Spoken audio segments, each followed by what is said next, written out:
Rideshare drivers say alternate companies could step in if Uber and Lyft leave due to proposed Minneapolis ordinances. So Uber and Lyft have both threatened to leave because they don't like the conditions that the drivers are fighting for. But these guys are hardcore. They're staying on Uber and Lyft. They're squeezing. They want the deal they deserve. And that's the only way you get it.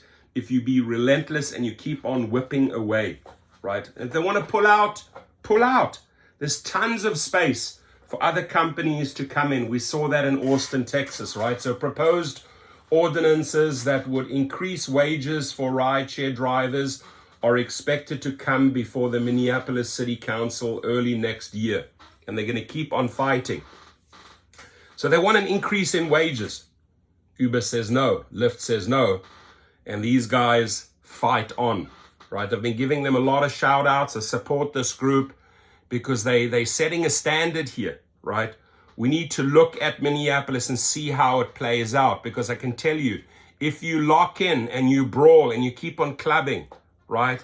And you jab and you give the hooks and the hooks, they start wobbling and they fall down and cave in. And if they want to completely be carried off the canvas, out of the boxing ring, that's fine. There's other people that's going to jump in there and pick up the business. Don't worry, drivers. Keep on going. You're doing a great job. So that's Aid Ali. He's the center at the podium there. There he is. He's president of the Minnesota Uber and Lyft Drivers Association, Mulder, and they keep on fighting. Uber and Lyft drivers supporting a Minneapolis ordinance that would increase their pay say they are prepared to ditch the apps should the rideshare companies decide to leave the city. You want to threaten us? Bye-bye, goodbye, we'll just ditch the apps.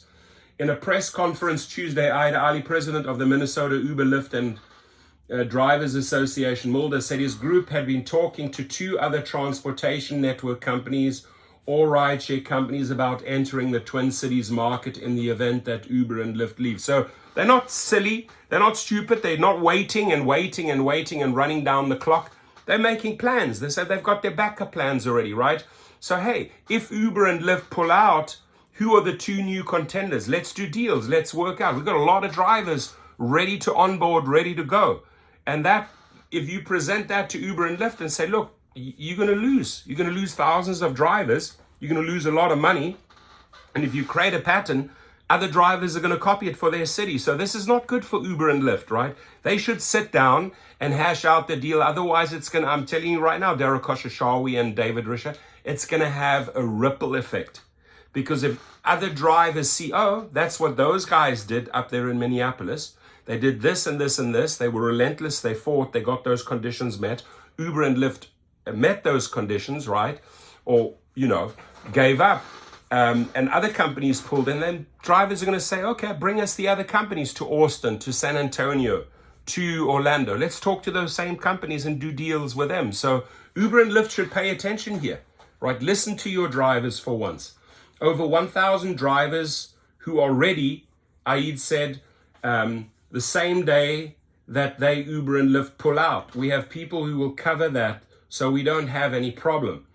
Aid also said that the other companies which he declined to name would be willing to make drivers stakeholders in the business.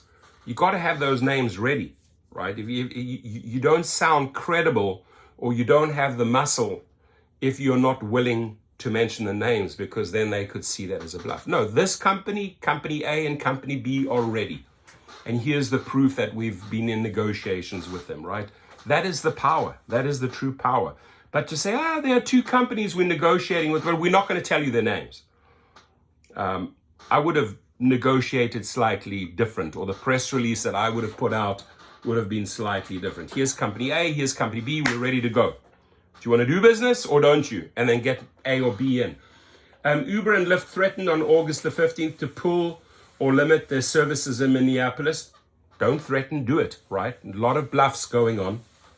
And asked users to email the mayor and council asking them to oppose the ordinance. Lyft said it would cease operation on January the 1st. Just seize it, David Risher. You want to lose out on a market? You're going to educate drivers. They will do do the same thing in other cities, right? If the bill were to pass, we would unfortunately have no choice but to greatly reduce service and possibly shut down, see the threat, possibly shut down operations entirely, said Uber's email. The council eventually passed that ordinance on August the 17th.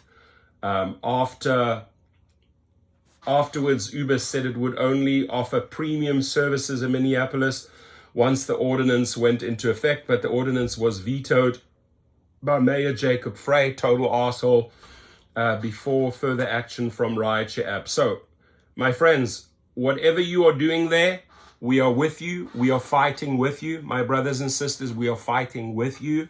We are behind you. Use the channels, use the media, use the social media. You're doing a great job getting the press releases out. Keep the pressure on them, right? Don't accept their shit. Keep on pushing until you get the deal that you deserve, right? And if you have plan A and plan B in place, and these guys fail the drivers, I'm talking about Uber and Lyft, start rocking and rolling on other platforms. Because the good thing is that other drivers will look up to you and see, hey, how did you do it? How can we duplicate it? How can we finally start winning? Your comments, please.